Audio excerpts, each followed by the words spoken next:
of the electoral context of the November 6 municipal elections, and it has been mandated by Resolution 49/3 on Nicaragua that was adopted in March as indicated, and which establishes a group of human rights experts that are tasked with investigating the gravest human rights violations in Nicaragua with an intersectional perspective, as well as renewed the monitoring mandate of the Office of the UN High Commissioner for Human Rights, or OHCHR. Just now, our colleague Juan Carlos Arce, delivered a joint statement on behalf of 34 organizations, out of which 12 are part of the Colectivo 46-2, Colectivo 46-2, organizations both from Nicaragua, from the region, and abroad. And this joint statement launched our global call for the 2 years renewal of this resolution at the upcoming session of the UN Human Rights Council in March 2023. We seek to renew both mandates, so the one of the group of human rights experts on Nicaragua and the one of the OHCHR, for 2 years, and strengthen the resolution's intersectional approach and the mandate's intersectional approach by bringing particular attention to the situation of indigenous peoples and Afro-descendants, migrants and forcibly displaced persons, those detained for political reasons, and the families, relatives of victims. We will share this joint statement in English and its Spanish versions in the chat. I will now pass it on to each participant for 3 to 5 minutes each, followed by a Q&A. In the meantime, please feel free to start already putting any questions that you have in the chat, or through the Q&A function. We will also be able to give you the floor for an oral intervention should you request the floor in the Q&A section. Thank you very much. I would now like to pass it on to my colleague Olga Valle from Urnas Abiertas. Olga, you have the floor.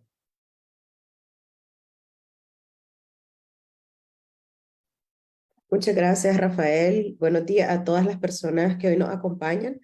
Hoy hablo en nombre de Urnas Abiertas, un observatorio creado para el monitoreo de procesos electorales en Nicaragua, que genera y comparte información basada en la investigación participativa proveniente de redes ciudadanas presentes en todo el país. En abril de 2018 se desató una grave crisis de derechos humanos en Nicaragua. Justicia y democracia fueron las principales demandas de la ciudadanía. La democratización del país incluyó desde un inicio la celebración de elecciones libres, legítimas, creíbles y transparentes, que permitieran una transición democrática para alcanzar justicia por los crímenes de Estado y para reconstruir la institucionalidad y el Estado de Derecho. En noviembre de 2021 y en noviembre de 2022 se llevaron a cabo elecciones generales y municipales, respectivamente. A pesar de la oportunidad que representaban estos comicios para encontrar una solución pacífica a la crisis, en ambos procesos lo que se observó fue un encadenamiento de acciones antidemocráticas de carácter violento y represivo, que tuvo como objetivo eliminar la competencia electoral, restringir la participación política y perpetuar el control totalitario del oficialista Frente Sandinista sobre todos los niveles de gobierno. En los dos procesos se conculcaron sistemáticamente los elementos que deberían de garantizar la integridad electoral. Por tanto, lo que resultaron fueron gobiernos de facto, carentes de todo tipo de legitimidad, tanto a nivel central como municipal. La autoridad electoral no cumple con los principios de independencia e imparcialidad. Por el contrario, los magistrados electos en 2021 son afines al oficialismo y han conducido un proceso electoral según las órdenes del Poder Ejecutivo. Lejos de cumplir su mandato constitucional, el Consejo Supremo ha aprobado 2 reformas electorales que no cumplen con los criterios técnicos electorales necesarios. El Consejo Supremo Electoral informó el mes pasado que el 100% de las alcaldías quedaron en manos del Frente Sandinista de Liberación Nacional. Estos resultados han propinado una mortal estocada a la democracia en general y al desarrollo local y a la autonomía municipal en particular. Estos resultados trastocan principios democráticos como el pluralismo político, el equilibrio de poderes y la legalidad del debido proceso. Lo que resulta del control totalitario del régimen sobre las 153 alcaldías del país es el uso de los gobiernos locales como un mecanismo directo para imponer las órdenes que emanan del Ejecutivo. la instrumentalización del poder local para perseguir y violentar a la ciudadanía opositora y la desaparición de autoridades que en teoría deberían de ser elegidas para resolver los problemas de la población. A través de la red desplegada por urnas abiertas, se observó la participación ciudadana en 366 centros de votación, lo que nos permite concluir que la participación este año fue de un 17.3% y el nivel de abstencionismo ascendió a un 82.67%. Gracias a la observación de esta red ciudadana conformada por más de 1.700 personas, se lograron procesar 5.821 anomalías, irregularidades o hechos de violencia política durante la jornada de votación en los 17 departamentos del país y en 151 de los 153 municipios. Las anomalías identificadas por las redes ciudadanas responden a irregularidades en el uso de vehículos del Estado, en la coacción del voto, en indicios de fraude electoral, en presencia de votantes de otras localidades en los centros de votación, en propaganda electoral al interior de los centros de votación, en el padrón no visible y en hechos de violencia política. Este año se documentó una estrategia de coacción del voto sin precedentes. Las personas fueron controladas y vigiladas una a una para garantizar que asistieran a las urnas junto a sus familiares. Por otra parte, también se tuvo información de un gran número de personas que asistieron a votar por miedo a las represalias que podían significar la evidencia de que no habían ido a votar. La violencia política se manifestó a través de detenciones arbitrarias, hostigamiento, amenazas, agresiones físicas, expulsiones de los centros de votación, control de carreteras, presencia policial desproporcionada y presencia de paramilitares en los centros de votación. Entre el 1 y el 12 de noviembre se verificaron 50 detenciones en el contexto electoral en 6 departamentos, las 2 regiones autónomas y 20 municipios del país. Por estas razones, lanzamos hoy nuestro llamado para que todos los gobiernos apoyen en la próxima sesión del Consejo de Derechos Humanos una resolución que renueve por un periodo de 2 años el mandato del Grupo de Expertos en Derechos Humanos sobre Nicaragua, así como el mandato del monitoreo de la Oficina del Alto Comisionado de las Naciones Unidas para los Derechos Humanos. Ya como ha sido mencionado, esperamos que esta resolución refuerce su enfoque interseccional, presentando especial atención a la situación de los pueblos indígenas y afrodescendientes, a las personas migrantes y desplazadas a la fuerza y las personas detenidas por razones políticas, así como sus familiares. Muchas gracias.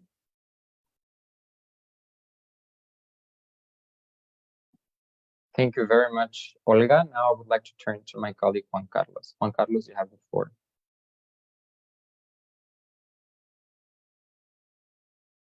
Muchas gracias, Rafael.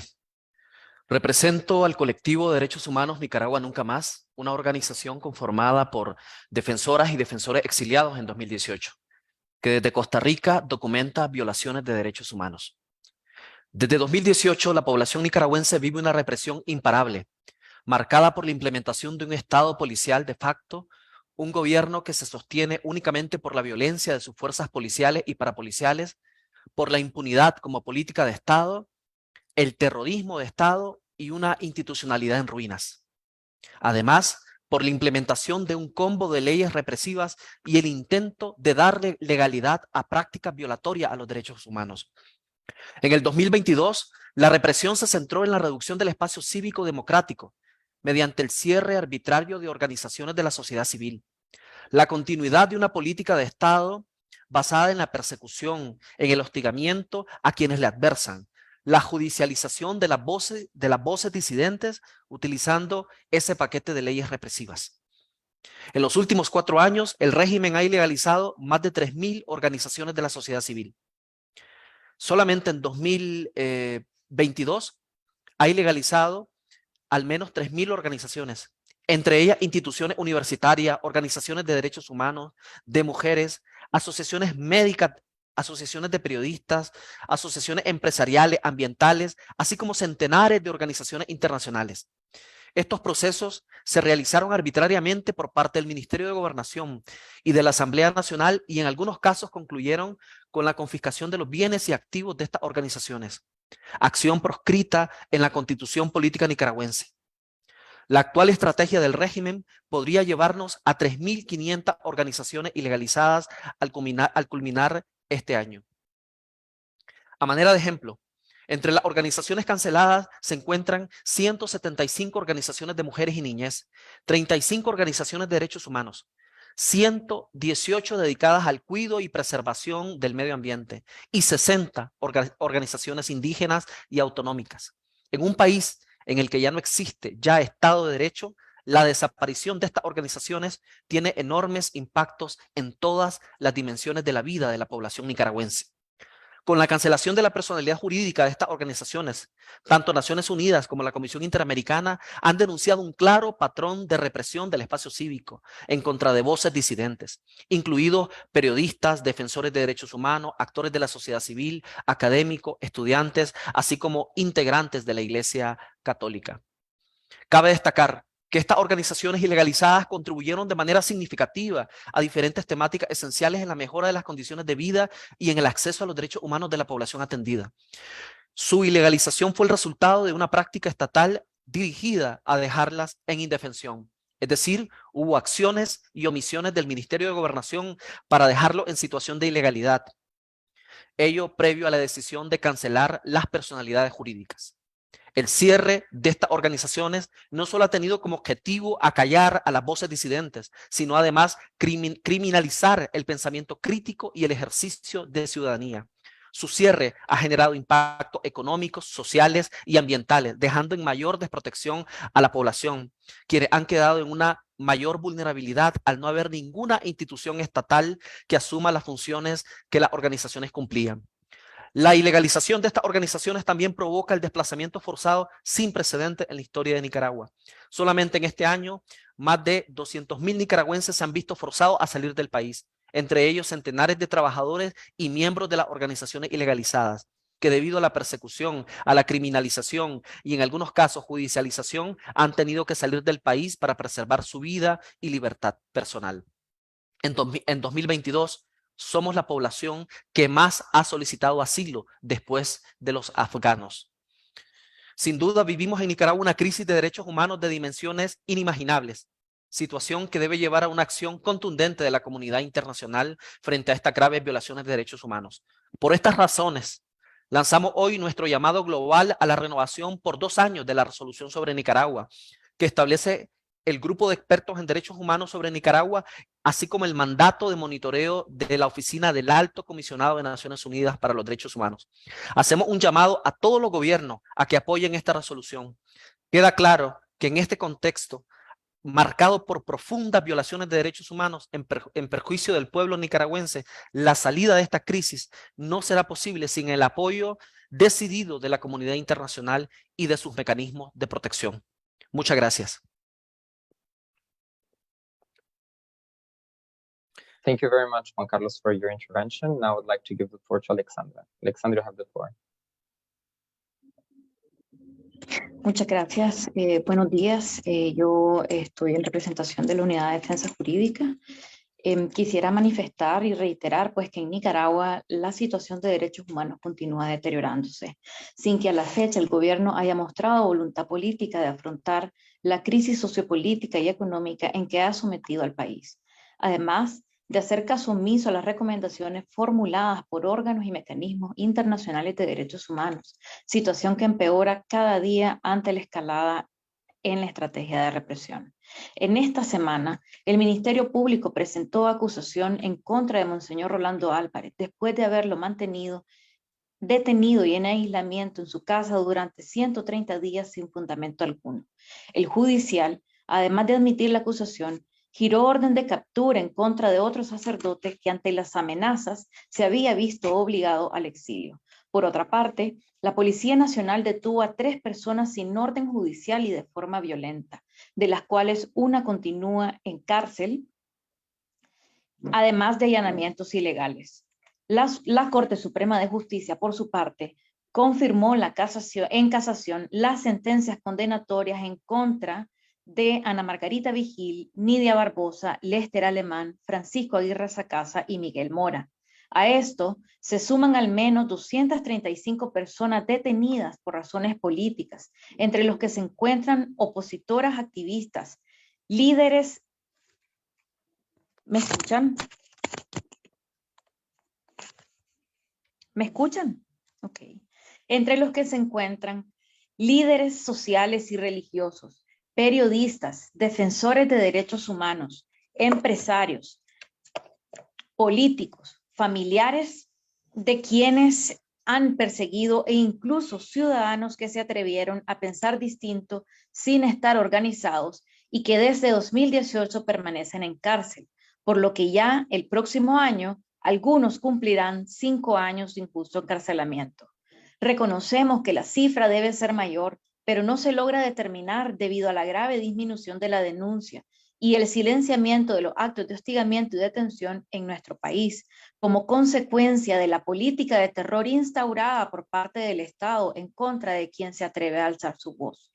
Esta situación se ve reflejada en el incremento del número de personas anónimas, de quienes sí se tiene información, pero prefieren el anonimato, y de personas que prefieren no denunciar e incluso afrontar la detención bajo silencio absoluto, ni siquiera como anónimas, con la esperanza de disminución en los malos tratos y represalias. Esta situación conlleva a un subregistro e invisibiliza la magnitud de la situación de los derechos humanos.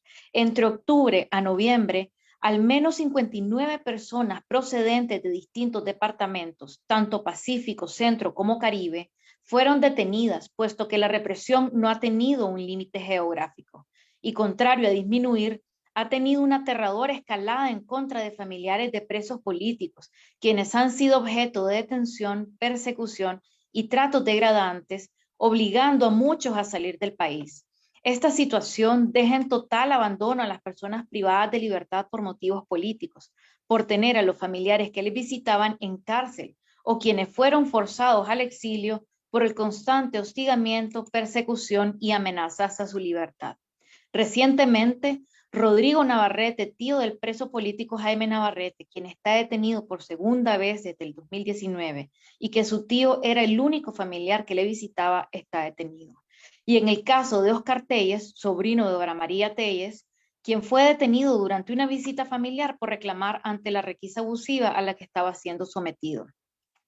En relación a las detenciones y los procesos judiciales, encontramos entre los patrones la sustracción del juez natural, la prisión preventiva que se usa de manera generalizada, la desaparición forzada por ocultamiento del paradero, acompañada de prolongados periodos de incomunicación con familiares y abogados, ni confirmación visual de sus condiciones de salud y vida. El impedimento de preparar su defensa junto con sus abogados y abogadas defensoras, ni comunicarse libremente, la violación al principio de juicio oral y público, la negativa de brindar acceso absoluto a la acusación y actas de audiencia, conllevando a que sus defensas se presenten a las audiencias sin siquiera conocer los hechos que se imputan, ni siquiera para preparar los recursos e incidentes correspondientes, la omisión de los judiciales de resolver las solicitudes de atención médica y, en caso de girarse oficio, la negativa de las autoridades penitenciarias para el cumplimiento de dichas órdenes. Las acusaciones con imputaciones de conductas no delictivas que no cumplen con requisitos de claridad, especificación y circunstanciación.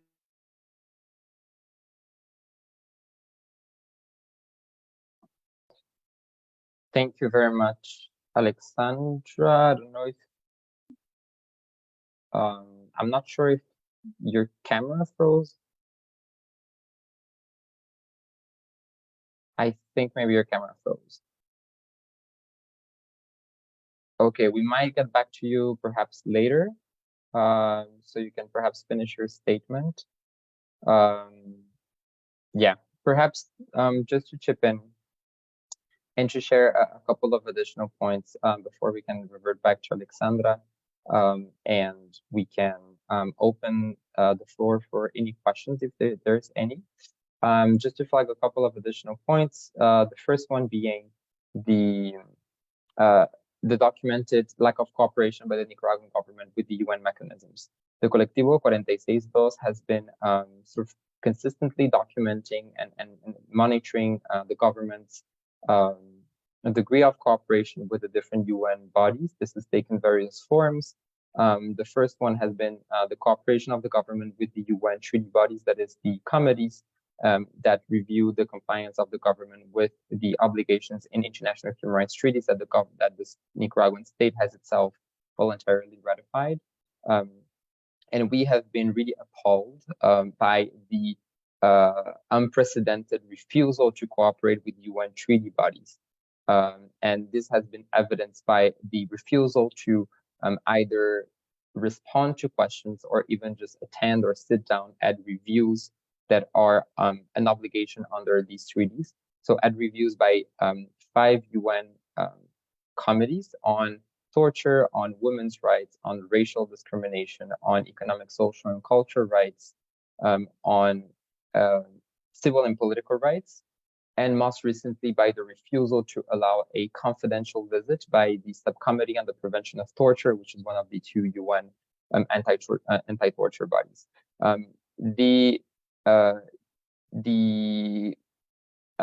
unwillingness to cooperate, or the kind of outright confrontational approach with both of these committees have prompted both the Subcommittee on the Prevention of Torture and the Committee Against Torture to, for the first time in their history, make use of Article 16.4 of the optional protocol to the Convention Against Torture, which allows both committees to, in the face of a blunt refusal by a government to cooperate, to either denounce it publicly and or to disclose publicly the subcommittee's reports that are of confidential nature. A couple of weeks ago, both committees have denounced publicly the government's unprecedented historic lack of cooperation with both committees. And they also have decided to disclose the Subcommittee on the Prevention of Torture, the SPT's, first report resulting from its visit to Nicaragua in 2014. So this sets a context of lack of cooperation that, again, we've repeated a couple of times, but there's no other way to present it, that is really unprecedented, unparalleled in terms of cooperation with UN treaty bodies. And that definitely characterizes Nicaragua's position as increasingly isolationist. We should also note that the government has 5 country visit requests pending by the UN independent experts, known as special procedures, that the government has not responded to, despite consistent yearly reminders.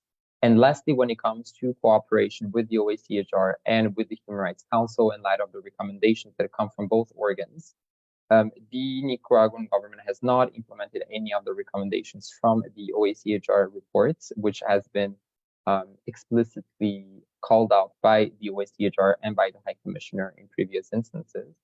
And when it comes to resolutions adopted by the Human Rights Council, our coalition has documented the degree of implementation by the Nicaraguan government of all the 14 recommendations that were in Resolution 46/2. So this was the resolution adopted in 2021, as well as Resolution 49/3, which has been adopted in March of this year. We have done so through an evaluation benchmark, which is a document that collates, compiles information both from the United Nations system, the Inter-American system, as well as independent information from civil society organizations and independent media. And those informations inform us to the degree of implementation by the government of those recommendations, of the 14 recommendations that have been agreed upon by the UN Human Rights Council, the UN's top intergovernmental body on human rights. And our conclusion based on this range of documents and evidence is that the government has not taken any steps, not even initial steps, to implement none of the recommendations. That includes recommendations, for instance, in the area of economic, social, and cultural rights, which is an area where the government claims to have obtained some achievements. So this has been extremely preoccupying for our coalition. And because of these reasons, because of all the reasons that have been outlined by Juan Carlos, by Olga, by Alexandra, and by our coalition, that is the steady, consistent deterioration of the human rights situation all across the board, if you could say, in the country, at the hands of the government, with no signs, no political signals of possible improvements or windows of opportunities for cooperation, as well as we just said, the steady lack and pretty obvious lack of cooperation or willingness to cooperate whatsoever by the Nicaraguan government with the UN and the inter-American system. These elements have prompted our coalition to, as has been said, launch a global call for the renewal for 2 years of the Human Rights Council's resolution on Nicaragua. This resolution will be considered at the upcoming March session of the Human Rights Council, the 52nd session. And this resolution should be renewing both the mandates of the group of experts on Nicaragua and the OAC Atores monitoring mandate for a period of 2 years, as well as should strengthen, reinforce its intersectional perspective by bringing specific attention to populations, and that includes that of indigenous peoples and persons of African descent. That includes persons on the move and those forcibly displaced. That includes political prisoners, and that includes relatives of victims, which, as Alexandra has exceptionally illustrated, have become direct and not indirect anymore, but direct targets of the government. Of course, with this call comes the call on all 47 Human Rights Council members, but also to observers of the Council, to support the adoption of this resolution in March 2023. Now I would like to give the floor back to Alexandra, perhaps so you can conclude your intervention. I understand you had some internet connectivity issues. And once you finish your intervention, we will take questions from the floor. Alexandra, the floor is back to you.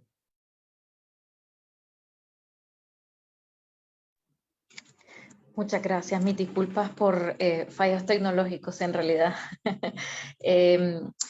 Bueno, quería, pues continuando con lo que estaba exponiendo, definitivamente encontramos que el Estado hemos venido documentando pues desde todas estas organizaciones que el Estado ha sometido a las personas presas políticas a constantes prácticas de tortura, tratos denigrantes y humillantes. En el 2018 vimos expresiones de tortura de índole físico y psicológico que quebrantaron la integridad física y emocional de las personas presas políticas.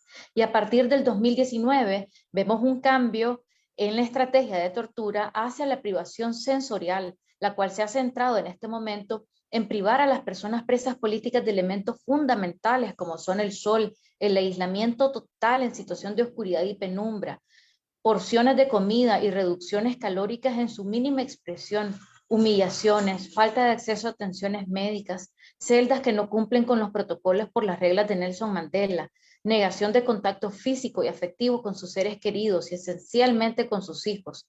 Vemos una hazaña significativa en contra de las mujeres presas políticas. Las condiciones de detención que enfrentan las personas presas políticas también han provocado graves deterioros de su salud, pérdidas significativas de peso, palidez extrema por la falta de acceso a patiosol, problemas de piel y pérdida de piezas dentales, entre otros, como consecuencia de la denegación a atención médica especializada para sus padecimientos preexistentes y los generados durante la reclusión. Para recibir su medicación, por recibir su medicación no ajustada o fuera de los horarios, e incluso por sobremedicación o utilización de medicinas que su combinación es contraindicada por el daño que pueden causar en sus cuerpos. La represión y abusos se extienden a familiares de las personas presas políticas. En diversas ocasiones, familiares reportan la cancelación de visitas familiares, cambios de fechas sin justificación e incluso denegación absoluta de comunicación por más de 85 días entre personas presas políticas y familiares, de manera especial para los niños y niñas menores, generando graves afectaciones psicoemocionales como parte de las represalias en su contra. Además, se ven obligados a recibir las visitas sin privacidad alguna, pues son vigilados con custodios que toman fotografías y videos. En los casos en que las visitas son permitidas, vemos una extensión de patrones de tortura y malos tratos a los familiares al ser sometidos a requisas abusivas y sexualizadas, impuestas como exigencia para permitirles ver a sus familiares en cárcel. Posterior a la aprobación a la Ley 977, Ley contra el Lavado de Activos, el financiamiento al terrorismo y el financiamiento a la proliferación de armas de destrucción masiva y su reglamento, posteriormente se han aprobado otras normativas orientadas al cierre de espacios de sociedad civil y a la criminalización tales como la Ley de Regulación de Agentes Extranjeros, la Ley 1040, Ley 1055 de Defensa de los Derechos del Pueblo a la Independencia, la Soberanía y Autodeterminación para la Paz, la Ley 1042 especial de ciberdelitos, la Ley 1060 de reforma y adición al Código Penal, al Código Procesal Penal, cuyas disposiciones contravienen lo establecido en el Pacto Internacional de Derechos Civiles y Políticos y de las obligaciones internacionales asumidas por Nicaragua. Desde la UDJ agradecemos todo el apoyo y acompañamiento que han brindado al pueblo de Nicaragua los organismos internacionales de derechos humanos y estados partes de las Naciones Unidas en un esfuerzo conjunto por encontrar una salida a la crisis y restaurar el Estado de Derecho de nuestro país. Sin embargo, sigue demandando la situación que vivimos en Nicaragua y la grave crisis de derechos humanos sigue demandando el apoyo de la comunidad internacional, fundamental para lograr la liberación de todas las personas presas políticas de Nicaragua, sobre todo en la profundización de la documentación y de las investigaciones de cara a garantizar que pueda haber un proceso de rendición de cuentas para la víctima y la justicia en Nicaragua. Gracias. Thank you very much, Alexandra. We heard your message very clearly, and it was a very good conclusion to, I think, our conversation. So perhaps before concluding, I just wanted to open the floor to see if there are any comments, questions from our attendees today. You can request the floor by either raising your virtual hand, in which case one of our moderators will give you the floor, or you can put any question in the chat or Q&A. So please, we'll give a couple of minutes for any questions, otherwise we will conclude this press conference.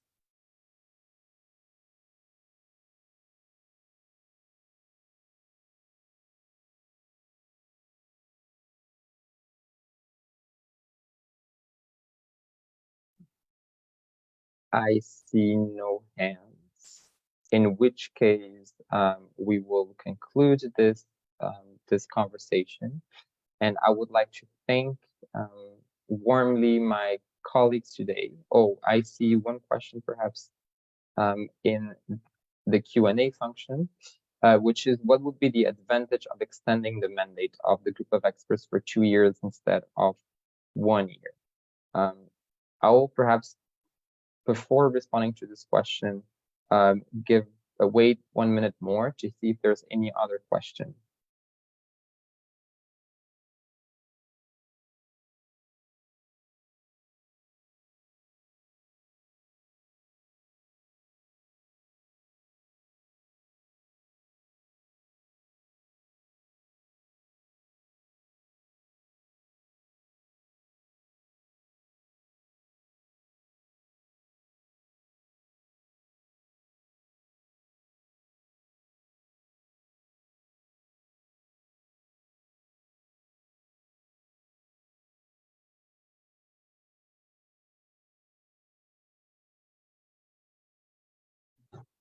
I see no other questions. So in this case, I'll perhaps just take the advantage of also being a moderator to perhaps chip on this question, and of course I will encourage my other fellow panelists here to see if there's any other inputs that you'd like to share. I think there are two perspectives on this 2 years renewal. The first one is that very obviously the yearly renewal of a UN investigative body puts significant administrative restrictions on that body, because a yearly renewal implies that there is the uncertainty of what will happen the year after, which means that every year there's a burdensome process, burdensome administrative process of renewing the staff, of renewing the budget as per the UN procedures of that specific investigative body, which significantly delays the body's ability to operate and to investigate, in particular when that body has such a strong and wide mandate as the one that has the group of human rights experts on Nicaragua. So a 2 years renewal would ensure a continuity of the work of the group of experts, as well as, of course, the work of the Office of the High Commissioner, which is subjected to the same kind of like administrative and financial constraints over the years without these yearly constraints, and which would have a significant, of course, impact on the ability to document effectively the situation on the ground. So that's kind of like perhaps more from a practical perspective, and from a political perspective, this advantage also ensures that we can delve more into areas in which there has not been, well, there has been some attention, but perhaps not sufficient attention given the gravity of the situation. And of course, that includes not only the gravest human rights violations that have been documented, for instance, in Resolution 49/3, but also the violations that have targeted specific populations. So we're again speaking here about the situation, for instance, of indigenous peoples, the one of women's rights and women's rights and feminist organizations, as well as persons on the move or relatives of victims. So this does give flexibility. And lastly, that's a very strong signal from the international community that the Nicaraguan government is not taking any steps, is not doing any efforts to address its situation, and that this position, this isolationist position, and this position of refusing to cooperate and of confronting the international human rights system has been steady enough over the past years, that doesn't give us any indication that it would improve over the next year or the next 2 years, which allows for the possibility of that resolution to extend for 2 years. I understand that my colleague Juan Carlos would also like to complete perhaps this. So Juan Carlos, you have the floor. Sí, muchas gracias, Rafael. Sin duda, compartir y reafirmar lo que has dicho, pero también destacar dos aspectos que me parecen importantes. Uno de ellos tiene que ver con la magnitud de las violaciones de derechos humanos cometidas por el régimen nicaragüense. Sin duda, el régimen de Daniel Ortega y de Rosario Murillo es uno de los más crueles en la historia de Nicaragua, y las dimensiones del daño son gigantescas. El tiempo que se le ha dado al grupo de expertos en esta primera resolución en 2022 es un tiempo corto. Es totalmente necesario continuar documentando las violaciones de derechos humanos, y aunque el grupo de expertos ha hecho un trabajo importante en estos meses, lo cierto es que hay muchísimo trabajo que realizar. Hay muchísimas víctimas que tienen mucho que decir frente al horror que se vive frente a un Estado que implementa el terrorismo de Estado para mantenerse en el poder. Y el otro elemento que me parece muy importante destacar es que en los últimos años hemos visto una arremetida brutal contra el sistema interamericano de los derechos humanos, de tal manera que exista un mecanismo fuerte en Naciones Unidas que también esté documentando los derechos humanos, es, digamos, una nueva hoja de ruta que se abre para las decenas de miles de víctimas del régimen nicaragüense, y eso hay que fortalecerlo y hay que mantenerlo, y ojalá que sí, por los próximos 2 años. Gracias. Thank you very much, Juan Carlos. I think you indicated a very important point in terms of highlighting that the breadth of the crisis requires much more than 1 year, no matter how efficient a mechanism is and how well-staffed and well-funded it is. It requires much more than a year to go really to the depth of the crisis, and also to remind that indeed the resolution 49/3 mandates the group of human rights experts on Nicaragua to look also at the root causes of the violations and the wide range of violations, and not only looking at the violations, but also looking at the root causes of those violations that precede the protest in 2018, does require significant time, significant expertise that goes much more beyond 1 year. Before concluding, I don't see any other questions in the chat, but I would like to revert back to you, Juan Carlos. There is one question that has been posed, which is that you have indicated, you have cited a number of some data, so some numbers, and the person that has requested the question would like to know where can those numbers be found. I would just like to flag before that a lot of the numbers that come from the UN and the Inter-American system can be found in these evaluation benchmark that has been shared in the chat and in all the websites of the organizations that constitute the Colectivo 46.2, based on information from the UN and the Inter-American Commission. Juan Carlos, you have the floor.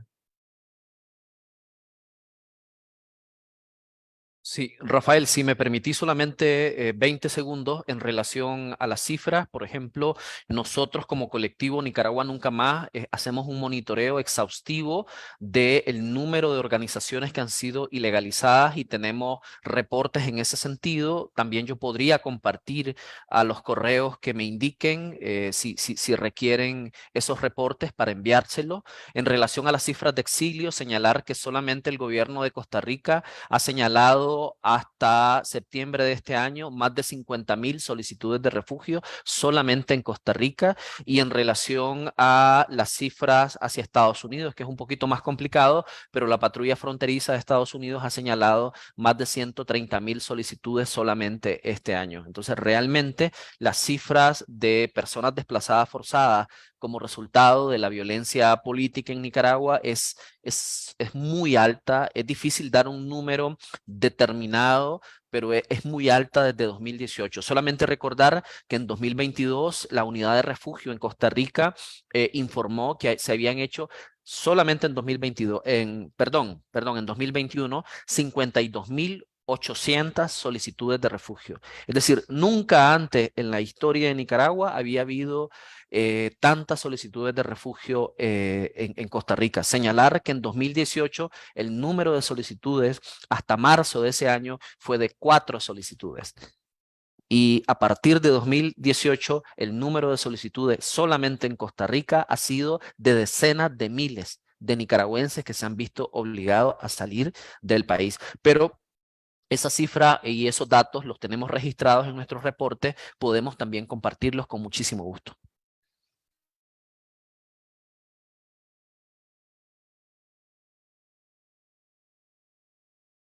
Thank you very much, Juan Carlos. And I think in the chat that the other Juan Carlos from Peace Brigades International Nicaragua in Costa Rica has put up the contact. Alexandra, I understand you'd like to take the floor. The floor is yours.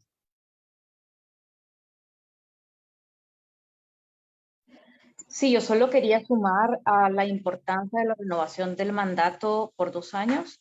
Es que también recordemos pues que parte de los pilares fundamentales del trabajo de documentación del grupo de expertos está la identificación de perpetradores y en búsqueda pues de procesos de rendición de cuentas. Entonces definitivamente conlleva pues a investigaciones profundas de cara a la identificación de quienes tienen que en algún momento rendir ante la justicia y pensando pues en las víctimas que han venido pues desde el 2018, ¿verdad? Entonces no es fácil, es un proceso pues que conlleva mucho tiempo, pero sobre todo la participación de la sociedad civil en general y de las organizaciones también para poder aportar a estos procesos de documentación.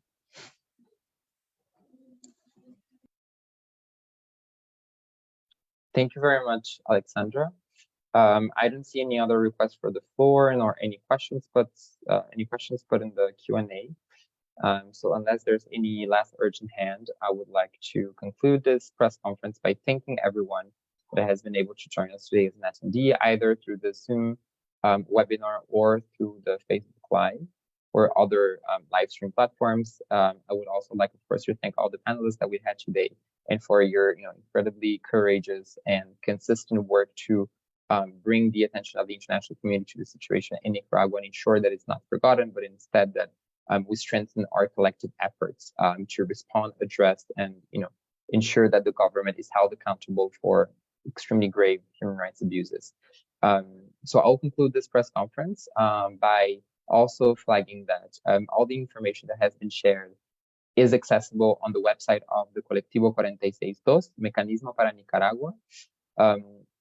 as well as any organization that is part of the Colectivo 46 and we encourage, of course, to reference the joint statement has been delivered today and shared in the chat.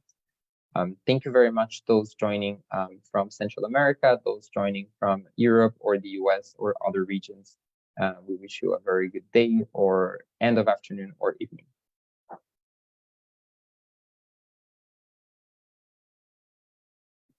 Hasta luego, gracias. Muchas gracias, buen día.